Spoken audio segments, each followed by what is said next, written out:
Hello friends, welcome to the beauty of Ayurveda. Friends, आज के session में मैं आपको जागतिक आरोग्य संगठन WHO के बारे में कुछ की वर्ड्स बताने वाली हूँ जो आपको याद रखने हैं। तो क्विक में चलते हैं। सबसे पहले इसकी स्थापना सैन फ्रांसिस्को यहाँ पे 1945 में की गई है। उसके बाद 1946 में न्यूयॉर्क यहाँ पे इसकी स्थापना की गई है। उसके बाद जो डॉक्टर रेने हैं उन्होंने 7 अप्रैल 1948 में जो भी है विधिवत इसकी स्थापना की गई है। इसी वजह से 7 अप्रैल को हम लोग वर्ल्ड हेल्थ डे बोल के उसको सेलिब्रेट करते हैं। और इसका जो फर्स्ट महासंचालक है वो है डॉक्टर ब्रोक चिशोल्मे, जो आपको याद रखना है। इसका सबसे गोल क्या है, उद्देश्य क्या है, तो सुख शांति प्रस्थापित करना। और इसी वजह से लोगों का हेल्थ अगर अच्छा होगा तो सुख शांति प्रस्थापित होगी। इनका यही मोटो है कि लोगों का जो आरोग्य है वो उच्चतम करना। और आरोग्य इन्होंने कैसे बोला है, शारीरिक, मानसिक, सामाजिक जो आरोग्य है वो। और उनका और एक उद्देश्य है कि अप टू 2000 तक सभी को आरोग्य अपना अपना मिलना चाहिए, मतलब सभी लोग हेल्दी रहना चाहिए, ऐसा इसका गोल था। उसके बाद ये जो संस्था है 2 टाइप से काम करती है। फर्स्ट तो बस किसी को भी जो भी है उनका गोल बताती है, और दूसरा मदद करती है, मतलब सलाह और तांत्रिक मदद, ठीक है। उसके बाद ये जो संगठन है 1948 में इसके टोटल 56 सदस्य थे। आज 190 जो राष्ट्र है इनके सदस्य है, जिसको हम लोग एसोसिएट मेंबर्स बोलते हैं। अगर इनकी रचना की बात करें, जिनोवा जो है यहाँ पे उनका कार्यालय है। उसके 3 प्रमुख भाग किए गए हैं। एक है जागतिक आरोग्य परिषद, कार्यकारी मंडल और सचिवालय। सबसे पहला जो है जागतिक आरोग्य परिषद, जिसको हम लोग वर्ल्ड हेल्थ असेंबली बोलते हैं। तो इसका ये सर्वोच्च परिषद है। इसका भी मेन जो कार्यालय है, मुख्य स्थान, वो जिनीवा यहाँ पे ही है। और इनकी जो सभा है आयोजित हर साल के मई में की जाती है। मई जो मंथ रहता है उसमें इनकी सभा होती है। इनका कार्य क्या क्या रहता है, तो सबसे पहले ये लोग अलग अलग अंतर्राष्ट्रीय कार्यक्रम, इंटरनेशनल जो भी आरोग्य कार्यक्रम है वो डिसाइड करते हैं। अगर प्रीवियस जो डिसाइडेड कार्यक्रम था तो उनका क्या हुआ क्या नहीं, वो उसके बारे में हेल्प करते हैं। और आगे होने वाले जो भी कार्य रहेंगे उनकी मंजूरी देते हैं। और सदस्य की निवड़ करना और महासंचालक की निवड़ करना, ये इनके प्रमुख कार्य है। कार्यकारी मंडल की बात करें तो इसमें स्टार्टिंग में 18 सदस्य थे, उसके बाद 24, अभी 30 है। तो इनमें हर साल 1 से 3 सदस्य जो है उनकी नियुक्ति की जाती है। और हर साल में 2 टाइम्स इसकी सभा होती है। अगर एक बार जो भी चूज किया हुआ सभासद रहता है तो वो 4 साल तक काम कर सकता है। और ये लोग कब काम करते हैं, जो भी इपिडेमिक्स रहता है साथ, या फिर अर्थक्वेक्स, फ्लड्स, ये सारी जो चीजें रहती है उसमें ये लोग त्वरित हेल्प करते हैं। सचिवालय ये जो है महासंचालक जो रहता है वो इसके अंडर कार्य करता है। इनका कार्य कैसे बहुत ज्यादा रहता है ना, इसी वजह से इनके 6 शाखा बताए हैं। एक तो है साउथ ईस्ट एशिया जो कि दिल्ली में है, अफ्रीका जो कि हरारे, अमेरिका है वॉशिंगटन में, यूरोप कोपनहेगन में है, और डेनमार्क में, ईस्टर्न मेडिटेरेनियन अलेक्जेंड्रिया में है, वेस्टर्न पैसिफिक जो है मनीला फिलीपाइंस में है। तो अगर हाइलाइट्स इनके जो वर्क है उसकी बात करें तो सबसे पहला है कि आरोग्य संबंधित देश में, अलग अलग देशों में जितने भी देश है जग में पूरे, उनके लिए आरोग्य संबंधित प्रस्थापित करना। सेकंड की जो भी हेल्थ ये सर्विसेज प्रोवाइड कर रहे हैं उनका आढावा लेना। फैमिली की हेल्थ के ऊपर फोकस करना। अगर कोई व्याधि हो रही है तो उसके ऊपर प्रतिबंधन नियंत्रण करना। प्रदूषण के ऊपर लक्ष्य केंद्रित करना। स्वास्थ्य सांख्यिकी एक डाटा रखना जो जरूरी है। और जो भी लेख है ये लोग बनाते हैं स्वास्थ्य संबंधित, उसका भी ये करते हैं।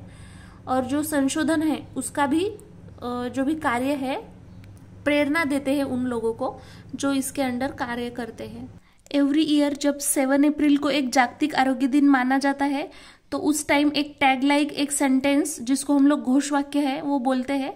तो 1950 से 2022 हर इसमें में जो रहेगा तो उसमें 7 अप्रैल के दिन एक टैगलाइन दिया जाता है, ये देख सकते हैं आप यहाँ पे। 2022 का क्या था? अवर प्लैनेट अवर हेल्थ। अदर भी कुछ संस्थाएं हैं जो इसके अंडर काम करती है, जैसे यूनिसेफ है, United Nations international children emergency fund. ये जो है, जो महायुद्ध हुआ था उसमें जो बच्चे रहते हैं तो उनको मतलब जो भी फंड प्रोवाइड किया जाता है, इसका पुनर्नामाभिधान भी किया है यूनाइटेड नेशन चिल्ड्रन फंड बोल के। इसका जो कार्यालय है न्यूयॉर्क यहाँ पे है, भारत में न्यू दिल्ली यहाँ पे इसका मतलब जो भी कार्यालय है। ये बहुत सारे कार्य करता है, जैसे भी मलेरिया, क्षय, लैंगिक विकार है उनके ऊपर जो भी है। उसके बाद जो माता बाल संगोपन है, आहार, आरोग्य, शिक्षण, पर्यावरण प्रदूषण, शुद्ध पानी का पुरवठा, इसने मेन फोकस किस किस चीज़ों पे किया है? तो 4 है, जैसे कि बालक जो रहेंगे उनके आरोग्य, उनका आहार, कुटुंब बाल कल्याण, शिक्षण। इनकी एक मुहिम भी है जिसको गो भी बोलते हैं, G for growth chart, O for oral rehydration, B for breast feeding और I फॉर इम्यूनाइजेशन। तो G मतलब जो भी बच्चे रहेंगे उनका विकास, O फॉर ओरल रिहाइड्रेशन मतलब जो भी अतिसार जन्य व्याधि है उसकी वजह से जो उपाय है उनके ऊपर किया जाता है। ब्रेस्ट फीडिंग में माता का जो आरोग्य और उसको प्रोत्साहन देना। I फॉर इम्यूनाइजेशन, जो हमने 6 डिसीज देखे थे प्रमुख, उनके ऊपर ही प्रतिबंधन मतलब वैक्सीनेशन देना। नेक्स्ट जो ऑर्गेनाइजेशन है फूड एंड एग्रीकल्चर ऑर्गेनाइजेशन, संयुक्त राष्ट्र अन्न व कृषि संगठन। इनकी जो स्थापना की गई है 1945 में, रोम यहाँ पे उनका कार्यालय है। उनका उद्देश्य क्या है? जो भी व्यक्ति रहेगा हर मतलब देश में, उनका रहनीमान सुधारना है, उनको आहार में सुधारना करना है। जो फॉरेस्ट है, एग्रीकल्चर और जो मत्स्य व्यवसाय है उसमें भी कार्यक्षमता बढ़ाना। जो ग्रामीण लोग रहते, गांव में जो रहते, उनकी स्थिति को सुधारना। कोलंबो एक योजना है जो कि इसमें 22 राष्ट्र प्रतिनिधि है। 1950 में कोलंबो यहाँ पे इसकी स्थापना की गई है।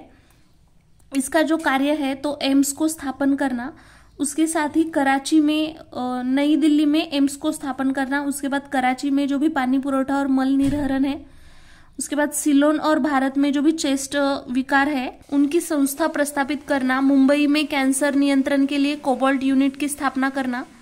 उसके बाद नेक्स्ट जो ऑर्गेनाइजेशन है वो है इंटरनेशनल लेबर ऑर्गेनाइजेशन, अंतर्राष्ट्रीय श्रमिक संगठन। इसकी स्थापना 11 अप्रैल 1990 को की गई है। इसका कार्यालय जिनीवा यहाँ पे है।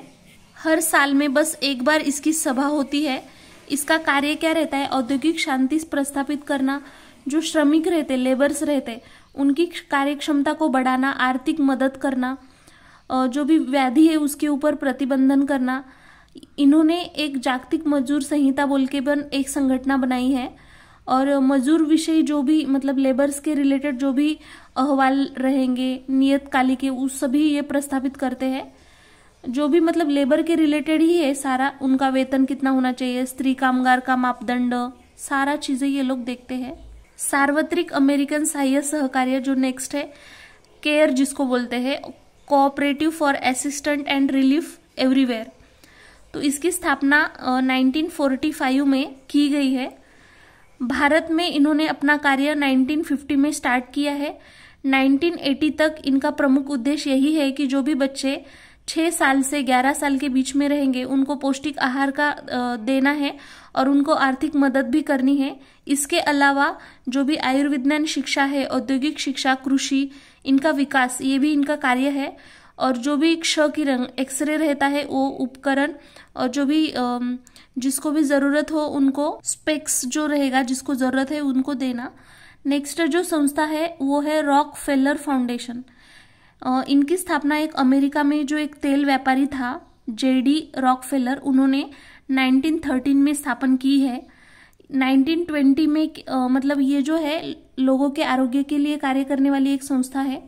1920 में मद्रास यहाँ पे एक अंकुश कृमि नामक जो व्याधि है उनके ऊपर नियंत्रण करने में इनका सबसे पहला रोल रहा है। ऑल इंडिया जो एम्स रहेगा दिल्ली में, और बहुत सारी संस्था इन्होंने स्थापन की है। जो भी बच्चे रहेंगे जो अनुसंधान कार्य करना चाहते या फिर पढ़ना चाहते, उनके लिए फ्री में बुक्स ये प्रोवाइड करवा के देते हैं। इसके साथ ही भारत में कुटुंब नियोजन, वैद्यकीय शिक्षण, शेती इनकी भी मदद करते हैं। फोर्ड फाउंडेशन अमेरिका में जो एक व्यापारी था फोर्ड, मतलब इन्होंने इसकी स्थापना की गई है। ये क्या करते हैं, आरोग्य सेवा पुरवने का कार्य करते हैं, परिवार कल्याण योजना जो है। दूसरा है ग्रामीण विकास योजना में मदद करते हैं। अंतर्राष्ट्रीय red cross, international red cross, इसकी स्थापना 1859 में स्विस का जो व्यापारी था हेनरी ड्यूनॉल्ट, इन्होंने की है। जो भी सैनिक जख्मी हुए हैं उनकी मदद करना, मतलब राष्ट्रीयत्व का विचार न करके कोई भी राष्ट्र का हो वो सैनिक, उसकी मदद करना। उसके बाद इन्होंने 1864 में international committee of red cross की भी स्थापना की है। उनका कार्यालय जिनीवा यहाँ पे है। भारतीय रेड क्रॉस संस्था 1920 में इसकी स्थापना की गई है भारत में। और ये जो है इसका अध्यक्ष अगर कोई रहता है तो वो अपना राष्ट्रपति ही रहता है। इसका प्रमुख उद्देश्य क्या है, तो जनता जो रहेगी उसको आरोग्य सुधारना और व्याधि प्रतिबंधन। ये क्या क्या काम करते हैं, तो युद्ध में जो सैनिक रहती है उनको चांगली जो भी वर्तवणूक है वो देना। जो पूर, दुष्काल, भूकंप, मतलब ये जो अर्थक्वेक्स वगैरह होते हैं, नेचुरल जो डिजास्टर्स रहते हैं उसमें भी बहुत ज़्यादा हेल्प करते हैं। जो जख्मी हुए वाले सैन्य रहते हैं उनको भी रक्त, मतलब अगर ब्लड वगैरह डोनेट चाहिए होगा तो उनको देना। माता बाल संगोपन, उनका विकास। जो भी सैनिक अपंग हुए हैं उनके लिए स्पेशल बेंगलोर यहाँ पे रेड क्रॉस होम की भी स्थापना इन्होंने की है।